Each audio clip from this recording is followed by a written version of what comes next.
Oh, I thought you were going to do a big intro, drum roll. No. Okay, You may proceed. I may proceed, okay. Good morning, bonjour à tous. Je suis Charlie Angus. Good morning, everyone. I'm Charlie Angus. I am the ethics critic for the NDP. Across Canada, university students are returning to classes with a great deal of uncertainty because they remember on April 8th when the Prime Minister made a promise to help them with the crisis of no summer jobs for them, the crisis of huge student debt levels. And what they ended up getting was a deal that was given to the Kielburger group, a group extremely close to the Prime Minister's family, a deal that exploded in controversy, fell apart, and to this day, none of that money has flowed to university students. That scandal has rocked the minister in the midst of an unprecedented economic and medical crisis. It has cost him his finance minister, and he's been forced to prorogue Parliament to shut down the investigation. And throughout this scandal, the Prime Minister and the Liberal government have affirmed again and again and again that it was the civil service that drove this agenda, that it was the civil service that came up with the idea, that they developed the plan, and it was only approved by the politicians at Cabinet after the Cabinet asked very tough questions of the civil service. But thanks to the government documents that have been revealed, we now know that that is simply not true. Now, admittedly, most of the key documents have been blacked out, but the documents that do exist show us very clearly that Minister Bartosz Chagger played the key role in pushing the Kielburgers into the driver's seat of a deal that was with between $500 million and $900 million. And what is deeply disturbing throughout this is that Minister Chagger has gone out of her way to cover her tracks. Why? Well, at Finance Committee, she was the first person to testify, and she stated 23 times in an hour that it was the, quote, professional, nonpartisan public service that came up with the idea. And she simply responded to their requests. That's not true. Why did she say that? She was asked at Finance a direct question, whether or not she'd had any meetings with the WE organization prior to coming to Cabinet. And she did not tell us at that hearing that she had met with Craig Kielburger on April 17th. We didn't find out about that meeting until 4 days later, thanks to the national media doing their job. So why did she not talk about that April 17th meeting? Well, if you look at the documents, it's clear. That was the key moment that drove this agenda forward. Prior to April 17th, you can see in the documents that the government was all over the map. There were many, many options on the table. But after April 17th, there's only one plan. It's the Kielburger plan. ESDC and Finance start to drive hard, leading up to what we now know as the WE scandal. So at Ethics Committee, we had Minister Chagger come and we asked her multiple times what happened in that April 17th meeting. She refused to say. She said it was a listening exercise. She said it was simply to discuss their youth entrepreneurship plan. That was the first proposal. She said she was in no position to promote or advance it because she wasn't the lead person on the file. And she said she didn't take any notes. Well, the Kielburgers and Ms. Marquez did take notes, and we have their point of what happened in that meeting thanks to these documents. So why did she cover up?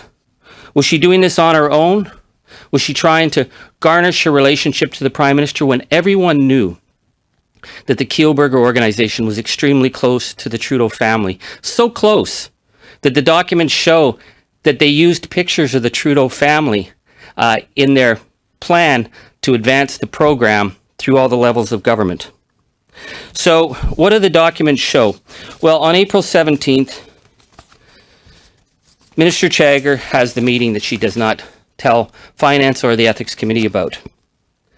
The next day, April 18th, Finance says they just get off the phone with the ESDC and they say, don't call Shopify, which is one of the other options for delivering this service. Don't call Shopify, quote, we may have a better way. Sunday morning, April 19th, Rachel Warnick from ESDC contacts Craig saying, I'm sorry, this is out of the blue. I know I need your advice. She wants to talk with him about their plan. That's the Sunday morning. By Sunday afternoon, Ms. Wernick is already moving a plan forward, having had advice from Craig Kielburger. So Craig Kielburger, within a day, knows everything that she needs to know to help advance this plan. So it raises the question, because after that April 19th meeting, on April 20th, the first thing Monday morning, Finance is meeting about the Kielburger plan. That's how fast this thing moves. From April 20th, there is only one plan on the table. The plan is the plan that was to be delivered by we. So it raises a question, how did this move so quickly? So what happened in that April 17th meeting? Well, the minister said nothing happened. It was just a listening exercise. But we have an email from Sophia Marquez, the government relations, who said, I want to give you a quick note following our meeting with Minister Chagger on Friday, and these are the highlights. Minister Chagger expressed interest in exploring ways to adapt the entrepreneurship program we submitted. Ms. Chagger expressed her willingness as the next steps to connect we with her team and identify the tangible ways to move this opportunity forward. We have April 22nd, Craig Kielburger to Minister Chagger. Thanks again for your time for Friday. We appreciate your thought of your ministry. And we have outlined a 3-month summer service jobs opportunity to engage 20,000 people to participate in service projects. That is the Canada Student Service Grant. What happens in the April 17th meeting is that the Kielburgers go in with their entrepreneurship and they begin to discuss with Minister Chagger about another plan. And by April 18th, 19th, that becomes the plan. On April 22nd, Sophia Marquez says, allow me to share that we had the opportunity to connect with Minister Chagger and her team on Friday. And one of the main points that came out of our call was the suggestion that we should consider developing a second stream of programming. So it's a second proposal that comes forward by April 22nd. And then further on, we have other documents where on May 3rd, Rachel Wernick is asked, so is we the only option on the table? And she says, I'm okay with putting we as the option if Minister Chagger wants to, because ultimately it is her choice. So what does this mean? Well, it means that in the midst of an unprecedented economic crisis, when Canadians were looking and university students were looking at the Prime Minister to respond to the crisis facing university students, the Kielburger Group was given unprecedented access that nobody else has access to.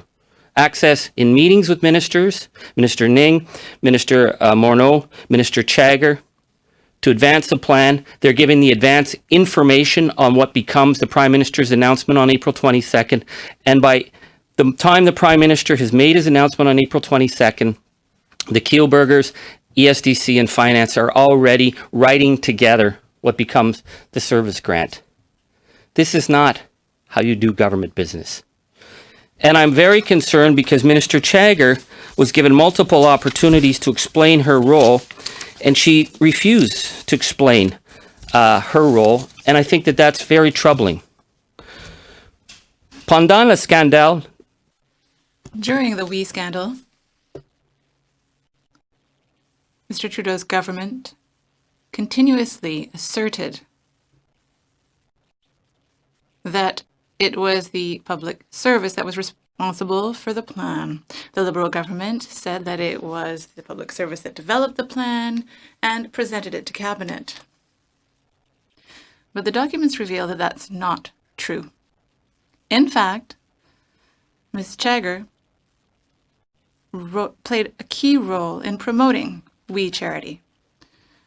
She piloted the relationship between the Kielburgers and the Finance Department and ESDC.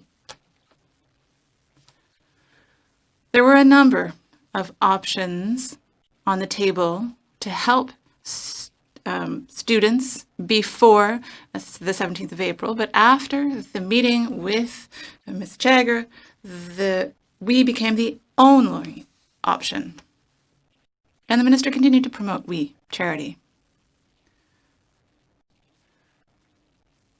The We Charity scandal has abused Canadians' confidence and gave unprecedented access to a group that was very close to the Trudeau family. It's not fair. Mr. Chagger played an essential role in that plan, and she must give explanations. I'll take questions. With questions on the phone, a quick reminder, one question, one follow-up. Nous allons maintenant prendre les questions, commençant par les questions au téléphone. Un petit rappel que c'est une question de suivi. Opératrice, avons-nous une première question? Merci. Thank you. The first question is from Tom Korski from Blacklock's Reporter. Please go ahead. Your line is now open. Votre ligne est ouverte. Thank you, Mr. Angus. Do the committees, as you've seen so far, finance, ethics, government operations, have the tools they need to get to the bottom of this? Well, I think we have a number of important tools, and those tools include getting the documents. So we have been interrupted in our investigation, but I assure you that when Parliament comes back in September, we will reconvene our meetings, and we intend to get the documents, and we intend to get answers. And in terms of committee subpoena powers, they exist.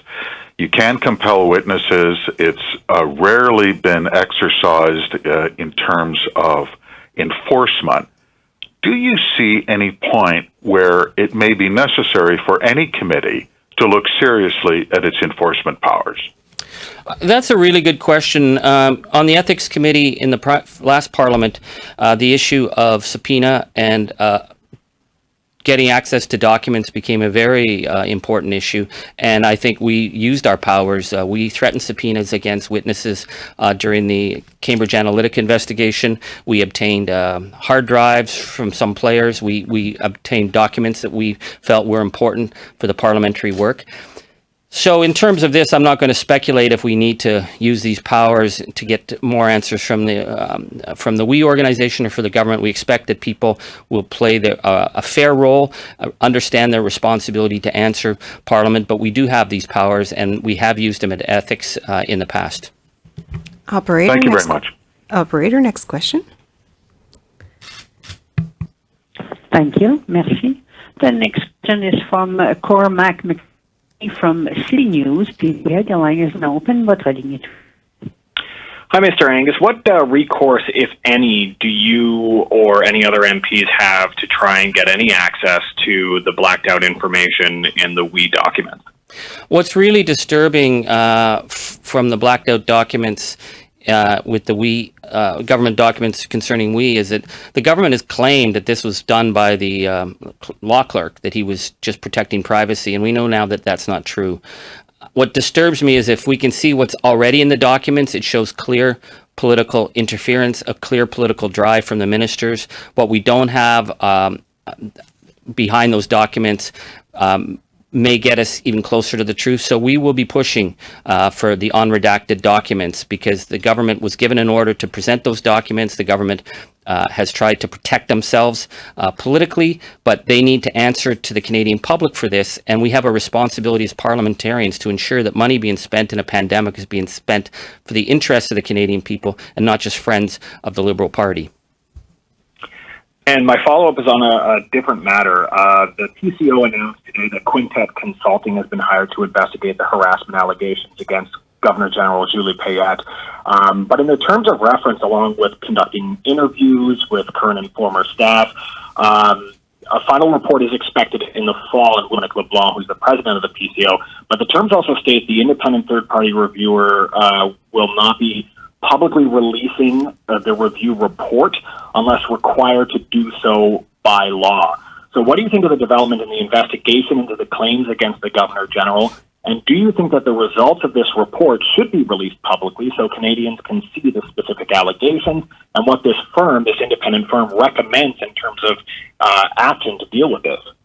I think it's really disturbing, the allegations that are coming out in terms of harassment at the Governor General's operation.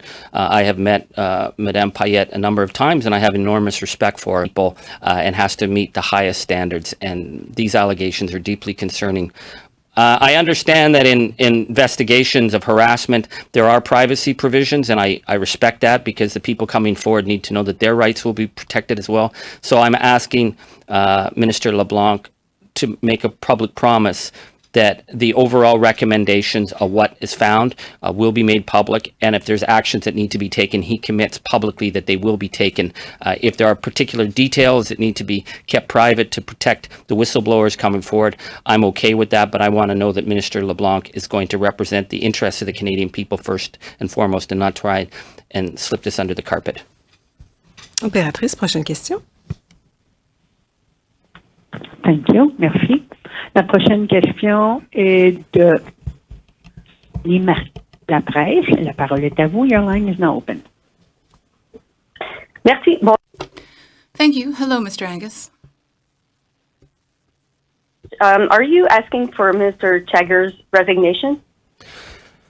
I really don't know how Minister Chagger stays in this position, having so clearly misled two committees and misled the Canadian people at this point regarding her role. She has a responsibility not just to be loyal to the Prime Minister, but to be loyal to the people of Canada.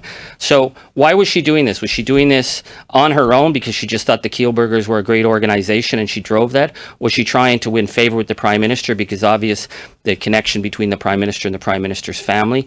These are deeply concerning questions, but Minister Chagger has been given multiple opportunities to be truthful with the Canadian people. The document shows she played a key role. She has not told us that. I think Canadians would have a lot of misgivings about her maintaining a role such as she has if she can't be trusted to tell the truth about her role in this scandal.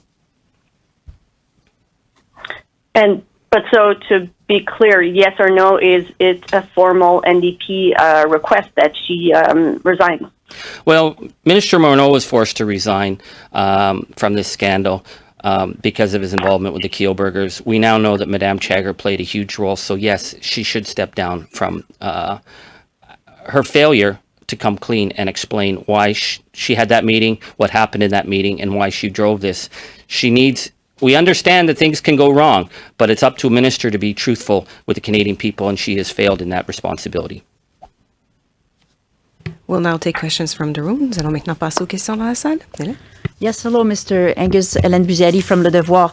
I just would like to know, why should we care that it's Miss Chagger who got this first contact? Because it seems to me that the reason that we care about the political implication was that because Mr. Morneau and Mr. Trudeau had personal relationship with we and the we leadership, and that personal relationship could blur their judgment.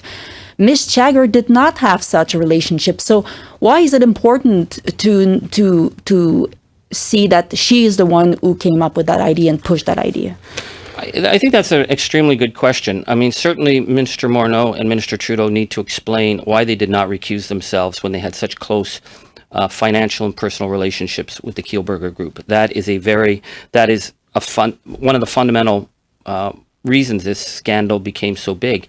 But when we're investigating how a $900 million deal went off the rails, we need to trust that the ministers who drive these projects forward will explain their role and explain what happened. And we never got that clear answer from Minister Chagger. What we see is that meeting becomes the key meeting, and from that point on, we becomes the one group that drives this. And I think what's clear is that this was a poorly thought out plan. This is a plan that failed the second it was announced publicly. If more due diligence had been done, if they were less willing to promote a group that was so close to the Prime Minister, university students may have done better. But right now, university students have received none of the money that was promised. So Minister Chagger failed them. So in your mind, the problem is not so much that Ms. Chagger got that meeting, but rather that she did not disclose it. Is that correct? Yeah, I think the problem here is that this was a group that was given access to the key ministers and the key departments that no other group in the country was given. Why were they given that? Well, they were extremely close to the Prime Minister. Minister Chagger had spoken at a WE event. Minister Qualtrough had spoken at a WE event. Minister Morneau was involved with WE. They were deeply embedded with the Liberal government, and it clouded the judgment of the key ministers. So she was given an opportunity to explain what happened. She failed, and it was this unhealthy relationship between WE and the Trudeau government that caused this scandal, and we have university students across this country who've lost out. Todd Lamarand, APTN News. Good morning. My questions are based on the fact you've been a long-time advocate of Indigenous people who've gone to residential schools, and of course, the people who've been litigating for St. Anne's.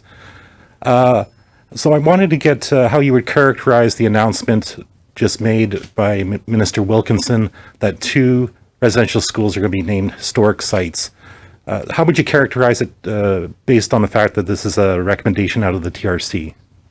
I think it's really important that we recognize and make it part of the Canadian history, the attempted genocide and destruction of Indigenous families through the stealing of the children. For these schools to be recognized, it needs the involvement of the families and the survivors. If they believe that this is a site that they want commemorated, then it should be commemorated. I can tell you in the case of St. Anne's Residential School, the families wanted that site burnt to the ground because of the horrific memories that it contained. But when we announce something as important as commemorating the history of the residential schools, I want this government to admit that this is not historical, this is ongoing. The government cross-examined St. Anne's leader Edmund Matata-Wabin just this past week. The St. Anne's survivors will be back in court in 2 weeks or 3 weeks because the government has suppressed evidence and continues to fight them. So if the government wants to do historically right by survivors, I would say it's important to recognize the buildings, but they need to do justice. And I'm sending this message clearly to Carolyn Bennett. You have to stop this toxic legal battle against the survivors of St. Anne's. They did nothing wrong. The evidence of the crimes that were committed against them as children is so clear, and yet the government suppressed the evidence and continues to deny them access to justice. You mentioned St. Anne's, of course, and that the survivors want to have it burnt to the ground. In that case, how would a government or future generations look back at an incident like that if there's no designation as a historical site? I think in each of the situations we have to respect the survivors who went to those institutions. I know that there are locations in Western Canada that have not been recognized, and it's deeply traumatic for the survivors who went there. St. Anne's, they did not want that building in the community because of what it represented. That's something that the survivors, I think, have to be involved in. But I think it's really important that we do the official commemorations of these institutions that were used to destroy Indigenous identity, so we do not erase the history. But then also, we're looking at the federal government pushing to erase a lot of the records regarding what was found in the hearings and the Truth and Reconciliation. We need to know that this record of what happened to the survivors will be kept so that future researchers and generations will understand the enormity and the culpability of government in attempting to destroy Indigenous people. Next question. Hi, Mr. Angus. It's Annie Bergeron-Oliver with CTV National News.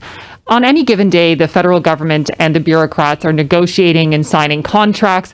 Right now, a lot of those contracts have to do with PPE and other procurement necessary to fight COVID-19. I'm wondering if you have confidence that the federal is negotiating these other contracts fairly and following proper protocols. I think what really disturbs us about the WE scandal is that prior to the WE scandal, Canadians had a real sense of trust that we're in an unprecedented economic and medical crisis. The government is there to work for us. We put our confidence in them. And then we saw the WE scandal. And as soon as that was announced, people said, wait a minute, a group that close to the Prime Minister's office was given that much money? How did that happen? It raises questions about other contracts. I mean, my good friend Frank Baylis, who I sat with a number of years on committee, gets a contract. How did that contract happen for PPE in Montreal or ventilators? I think the government needs to be on notice that the money that they're spending in a pandemic is an unprecedented amount of money. The money has to go out the door fast, but it has to follow the rules so that the Canadian interests are put first and not just people who know people in the government, not just the power of the lobbyists. And on a separate subject, we've had the COVID-19 app for just over a month now. I'm wondering if you think that app is doing what it's supposed to, if enough people are downloading it, and if you've heard any concerns from Canadians about it. We certainly had a number of concerns about the COVID app before it was brought in because the government had not met with the privacy commissioner. In order to use technology of this nature to aid in a pandemic, we have to have high levels of public confidence. We need a vast majority of people engaged in using it, and to that they have to be assured that it will protect their privacy as their right. I was very pleased to see that the government finally began to work with the privacy commissioner on this. And so for the New Democrats, we saw protections. We do recognize that there are probably going to be problems with it. We don't know how the technology will work because we're in uncharted waters. But if we have the principle that the privacy rights of citizens have to come first and foremost, and that's part of it, then we're willing to work with the government on the COVID tests. I'll go back to the phone quickly to check if we have another question. Opératrice? Thank you. Merci. Once again, please press star 1 on your telephone keypad if you have a question. De nouveau, n'hésitez pas de faire étoile 1 pour toute question.